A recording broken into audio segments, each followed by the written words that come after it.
Uzi's a really interesting player because prior to this year, everyone always said he was the best player to never win anything.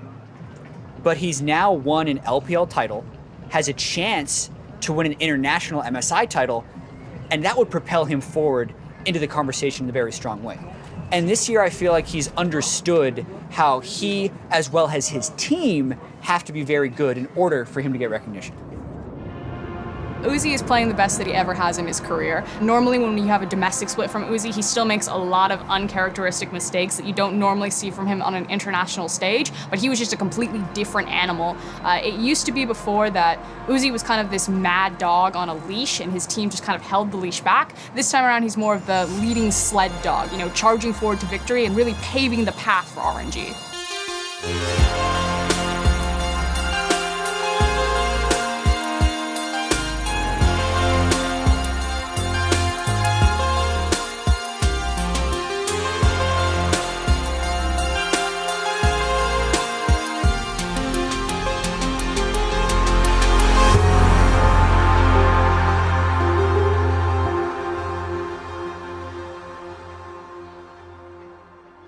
Hello and welcome to the conclusion of MSI 2018 as RNG ready to reclaim the MSI Championship trophy for the LPL as they look to take down Korea's King Zone, DragonX. If I truly believe that Uzi is the best player in the world right now, then he needs to prove what Faker has already done, that you can look across from your opponents, that you can hard carry your team, and that you can be the difference in a very close matchup. Ladies and gentlemen, in Paris and around the world, let's kick off the fight for the championship and the title. This is interesting for RNG. We set up the defense style, try and wait for Uzi to scale up. BDD finds himself under some pressure as 4 members of RNG look to run him down. First kill of the finals to Uzi. 对，别急，他们少装备，他们现在要发育，他们女警要4件套。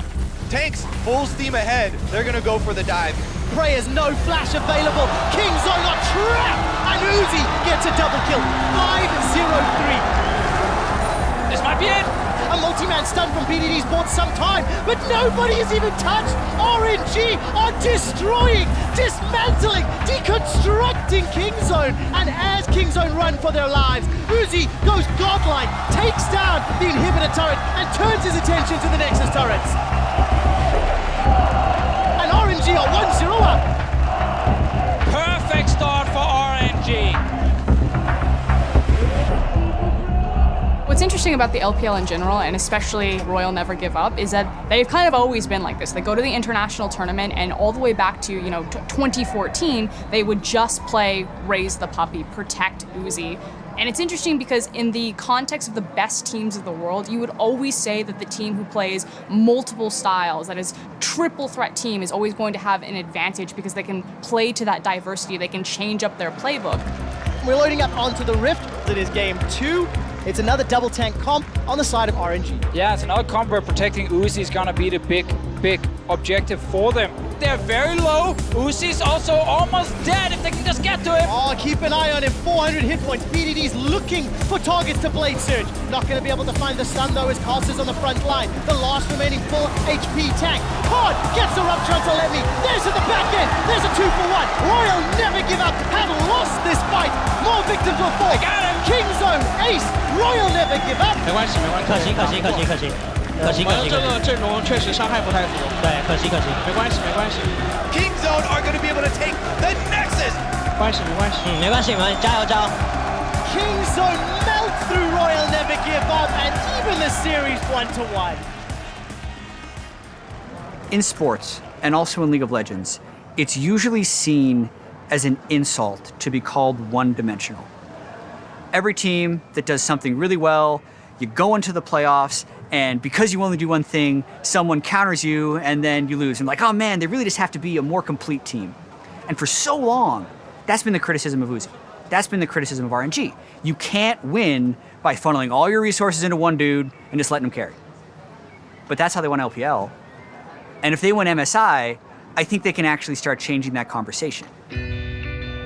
As far as being a complete team, if they just do one thing really, really well and win a tournament with the #1 team from every single region, I think that can change the way teams approach the game. You can hear Zenith cheering as we load up onto the Rift. Here comes Uzi. Two-shot barrage tags onto Prey. The flash towards.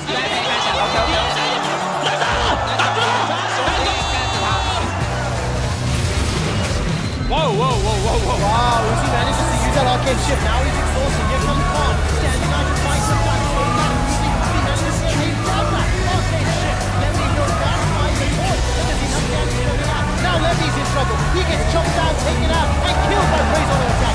But it's Uzi with the doubles. Never doubt Uzi. He actually just baited everyone. Chain of Corruption manages to tag onto Uzi. He uses the QSS, manages to escape with his life for now. Stands United buying some time. Uzi's just on the front line. They cannot lock down Uzi in time. Kingzone have no defenses, have no power, and have nothing to stop RNG. That's nice. Uzi's got a taste of winning this year, and he likes it. Now they are 1 game away. Uzi's been in the conversation of greatest ADC for a very long time, although I think he finally got to cement himself as the king of ADCs when he picked up the LPL title. He said that he didn't just want his domestic title, that he wanted his international one, and with that, I think you need to start having the conversation of possibly greatest player of all time. It's hard to undo Faker's legacy with how many titles he's achieved, but if Uzi begins picking up these international titles, who knows how long he's going to play for. He's a very young player. He's been mechanically gifted for so long. I think it's fair to say that he's at least now in the discussion if he lifts this MSI trophy. This is match point. The tournament life is on the line. Baron Pit is where the fight is. Look at this. It's already secure. It's Kingzone. Can they win the fight? Nethergod buys some time. Finally gets interrupted. Spencer reply kill. Crosses the first. Look at the furthest. They fly the cold back. And Uzi trying to do something. He's taken out. It's a double kill and Kingzone get 4. What an opening for Kingzone. They just had the perfect team fight.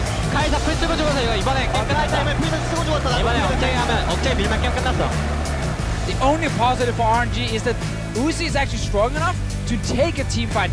That is how RNG can win. We just have to remember how hard it is for Uzi, because he's watching everyone in front of him get hit by 3 to 4 massive AoE abilities that destroys them.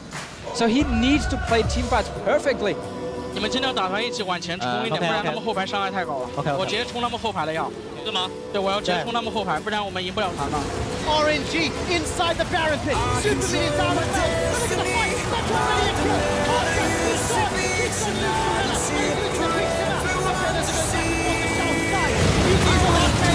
He's being chased down. Killer Instinct flashes into the pit. How is he still alive? Uzi is doing it. Uzi keeps RNG alive. 他们还没有水银呢，还没有水银，还差10秒。哎，中路我们要看一波吧。对，我觉得有机会，绝对有机会。Oh, that's straight up to play. Royal never give up on doing it. 来打，来打！可以吗？可以吗？我觉得可以，我觉得可以，来打，来打！ And Kingzone's base is in tatters. They're gonna do it!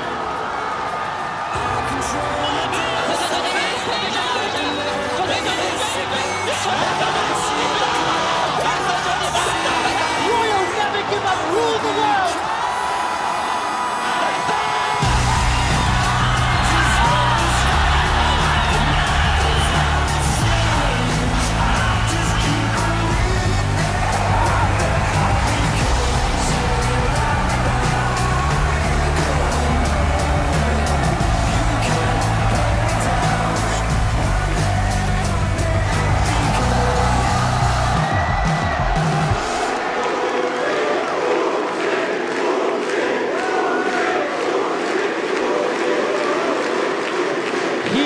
In the last big team fight, he survives.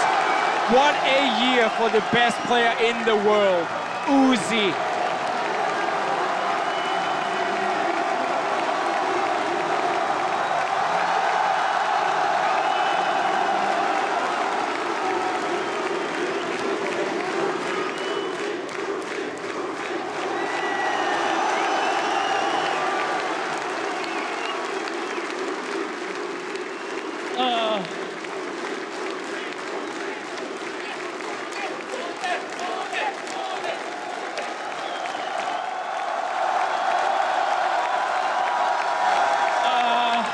其实真的，这是我6年以来一直一个最大的梦想。我觉得今天实现了，真的，我太开心了。我完全想象不到，我现在站在这里，真的我是冠军，我们是冠军，谢谢你们。